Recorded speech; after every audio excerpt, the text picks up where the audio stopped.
अमित शहा सध्या बोलतायत, आपण थेट तिकडे जाऊया. और उपलब्धियों की भी चर्चा होनी थी. ये तो स्वाभाविक है कि जब लोकसभा में, राज्यसभा में पक्ष और विपक्ष होते हैं तो हर मुद्दे पर लोगों का नजरिया अलग अलग होता है, दलों का नजरिया अलग अलग होता है, वक्ताओं का नजरिया अलग अलग होता है. मगर संसद जैसे देश के सर्वोच्च लोकतांत्रिक फोरम में जब चर्चा होती है तब इसमें एक बात कॉमन होती है कि बात तथ्य के आधार पर होनी चाहिए और बात सत्य के आधार पर होनी चाहिए. कल से कांग्रेस पार्टी ने जिस तरह से तथ्यों को तोड़ मरोड़ कर रखने का प्रयास किया है, ये अत्यंत निंदनीय है और मैं इसकी निंदा करना चाहता हूं. ये क्यों हुआ?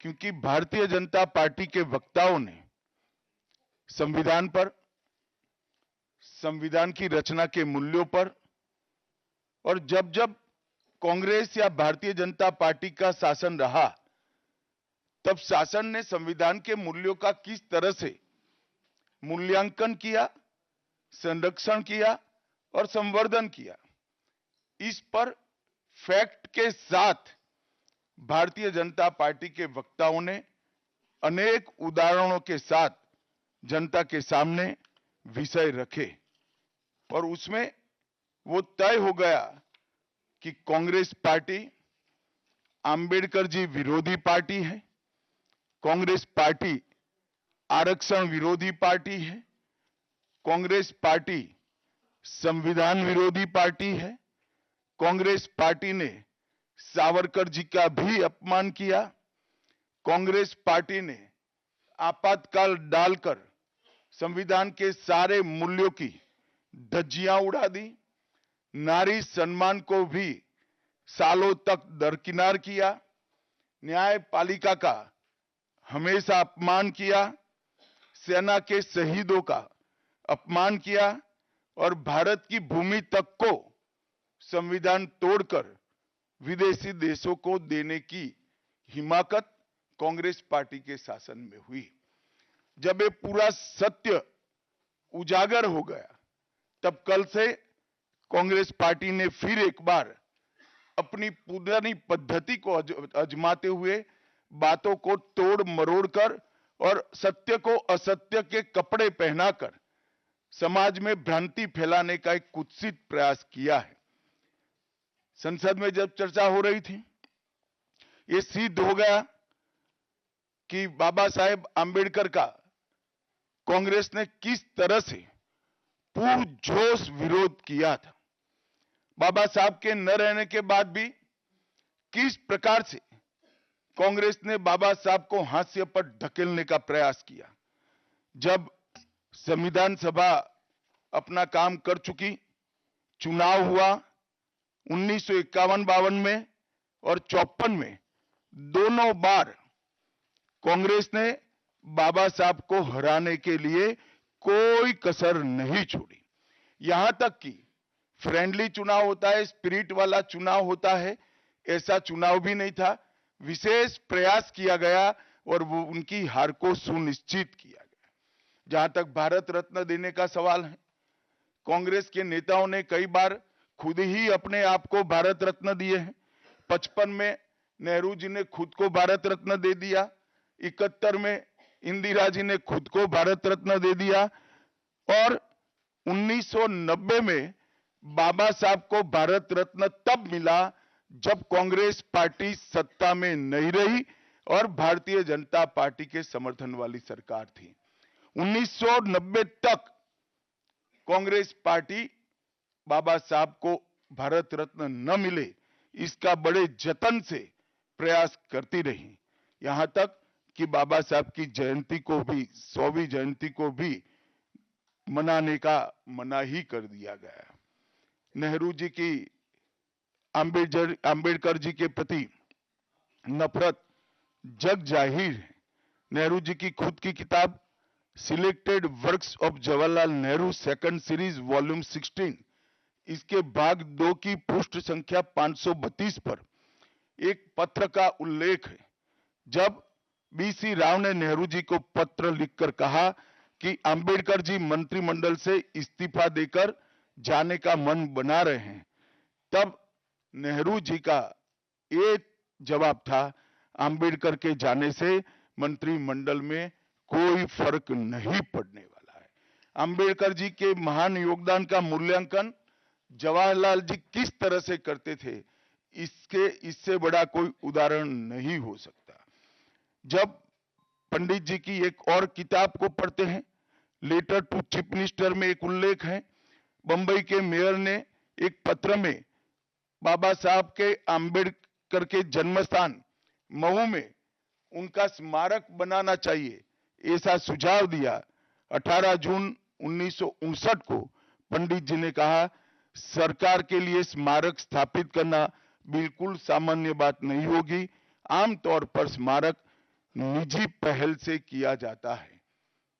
अपने परिवार के चाहे कोई भी सदस्य हो, नेहरू जी हो, इंदिरा जी हो, संजय गांधी हो, राजीव गांधी हो, कई सारे लोगों के लाखों स्मारक देश के अंदर बनाने वाले परिवार के मुखिया कहते हैं कि आमतौर पर निजी पहल पर स्मारक बनाया जाता है, क्योंकि ये स्मारक B.R. आम्बेडकर जी का था। मित्रों, जब एक दूसरा उदाहरण मैं देना चाहता हूं, एक सर्वदलीय मंत्रिमंडल पहली देश की कैबिनेट बनी, जिसमें बाबा साहेब आम्बेडकर भी सदस्य थे, नेहरू जी प्रधानमंत्री थे।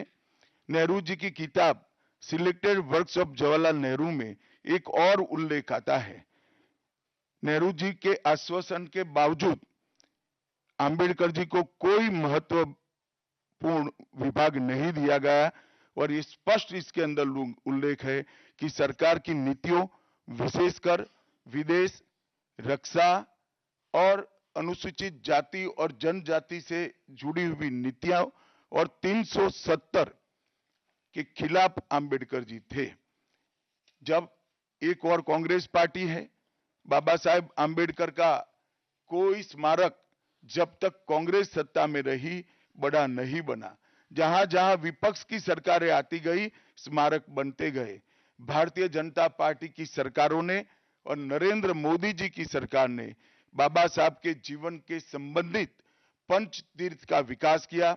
मध्य प्रदेश में महू, लंदन में वो स्थान जहां बाबा साहब पढ़ते थे, नागपुर में दीक्षा भूमि, दिल्ली में महापरिनिर्वाण स्थान और महाराष्ट्र के मुंबई में स्थित चैत्य भूमि का विकास करने का काम भारतीय जनता पार्टी की सरकारों ने किया। 19 नवंबर 2015 को नरेंद्र मोदी जी ने अंबेडकर जी के सम्मान में 26 नवंबर को संविधान दिन घोषित किया। डॉक्टर अंबेडकर इंटरनेशनल सेंटर की स्थापना भी की। 2018 में प्रधानमंत्री नरेंद्र मोदी जी ने महापरिनिर्वाण स्थल पर डॉक्टर अंबेडकर स्मारक का उद्घाटन किया, जो लगभग 2 एकड़ में फैला है। मित्रों, मैं आज जब आप सबके सामने उपस्थित हुआ हूं, तब राज्यसभा में मेरे बयान को तोड़ मरोड़ कर पेश किया गया। मेरा मीडिया के सभी मित्रों से आग्रह है, कांग्रेस ने सार्वजनिक जीवन में जो पद्धति की है कि बयानों को तोड़ मरोड़ कर पेश करना, हो हल्ला मचाना और भ्रांति खड़ी करना। पहले उन्होंने नरेंद्र मोदी जी के भी एडिटेड बयानों को सार्वजनिक किया। चुनाव जब चल रहा था, मेरे बयान को AI का उपयोग कर एडिट किया गया और पूरे देश में इसको प्रसारित करने का घृणित काम किया गया। और आज अंबेडकर जी के लिए मेरी बात को तोड़ मरोड़ कर वो पेश कर रहे हैं। मैं स्पष्टता के साथ कहना चाहता हूं, मीडिया को विनती भी करना चाहता हूं कि मेरा पूरा बयान जनता के सामने रखिए। मैं वो पार्टी से आता हूं जो पार्टी कभी अंबेडकर जी का अपमान नहीं कर सकती। पहले जनसंघ और फिर भारतीय जनता पार्टी ने हमेशा आंबेडकर जी के सिद्धांतों के आधार पर चलने का प्रयास किया है।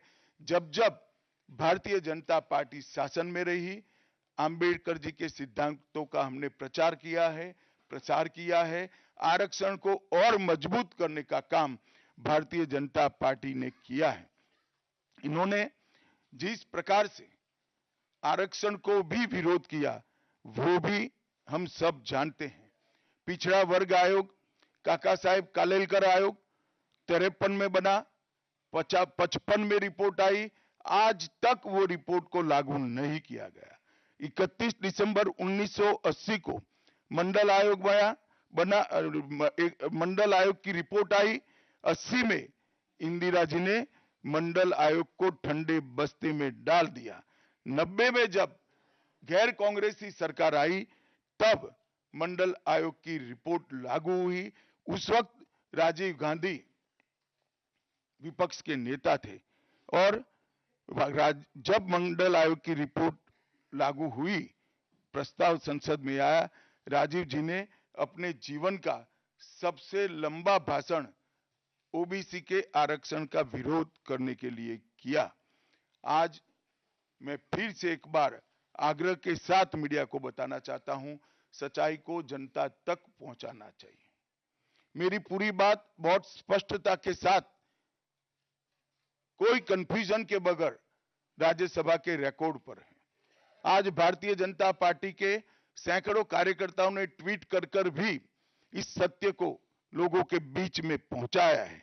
और जिन्होंने जीवन भर बाबा साहेब का अपमान किया, जिन्होंने जीवन भर बाबा साहब के सिद्धांतों को दरकिनार किया, जिन्होंने जब तक सत्ता में रहे बाबा साहब को भारत रत्न मिलने नहीं दिया, जिन्होंने जब तक सत्ता पर रहे आरक्षण के सिद्धांतों की धज्जियां उड़ाई, वो लोग आज बाबा साहेब आंबेडकर के नाम पे भ्रांति फैलाना चाहते हैं। मैं कांग्रेस के अध्यक्ष खरगे जी को भी कहना चाहता हूं, खरगे साहब, आपका तो कम से कम दायित्व तो बनता है, क्योंकि आप उस वर्ग से आते हो जो वर्ग के लिए बाबा साहब आंबेडकर जी ने पूरा जीवन समर्पित किया। आपने कम से कम कांग्रेस के एक कुत्सित प्रयास में सपोर्ट नहीं करना चाहिए था। मुझे बड़ा दुख है कि आप भी राहुल गांधी जी के दबाव में इसके अंदर शामिल हुए हो। मित्रों, आज जब हम सब यहां बैठे हैं, मैं फिर से एक बार कहना चाहता हूं, कांग्रेस के पास इस संविधान के ऊपर की चर्चा में बाबा साहेब आंबेडकर विरोधी कांग्रेस है, इसका कोई जवाब नहीं बचा। संविधान विरोधी कांग्रेस है, इसका कोई जवाब नहीं बचा। कांग्रेस आरक्षण विरोधी है, इसका कोई जवाब नहीं बचा। कांग्रेस सावरकर विरोधी है, इसका भी कोई जवाब नहीं बचा। कांग्रेस ओबीसी विरोधी है, उसका भी कोई जवाब नहीं बचा। आपातकाल का पाप कांग्रेस के ही समय में हुआ, इसका भी कोई जवाब नहीं बचा। नारी सम्मान का विरोध भी कांग्रेस ने ही किया, वो प्रस्तापित हो गया।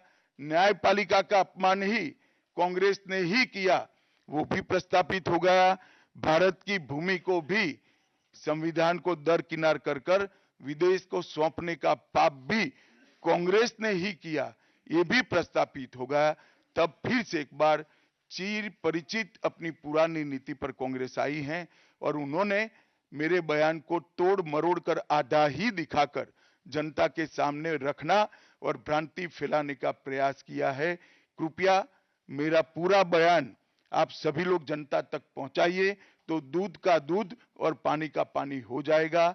मैं उस पार्टी से आता हूं, उस संस्कृति से आता हूं, जो स्वप्न में भी बाबा साहब के विचारों का या बाबा साहब के स्वयं का अपमान नहीं कर सकते। हम जानते हैं कि देश के संविधान को समावेशी बनाने में, देश के पिछड़े वर्ग को, दलितों को, आदिवासियों को, गरीबों को और वंचितों को न्याय दिलाने के लिए और देश के लोकतंत्र की नींव को इतनी नीचे तक गहरी पहुंचाने में बाबा साहब का बहुत बड़ा योगदान है। पूरा देश बाबा साहब के प्रति कृतज्ञता व्यक्त करता है। कम से कम हम तो ऐसा नहीं कर सकते जिससे बाबा साहब का अपमान हो पाए।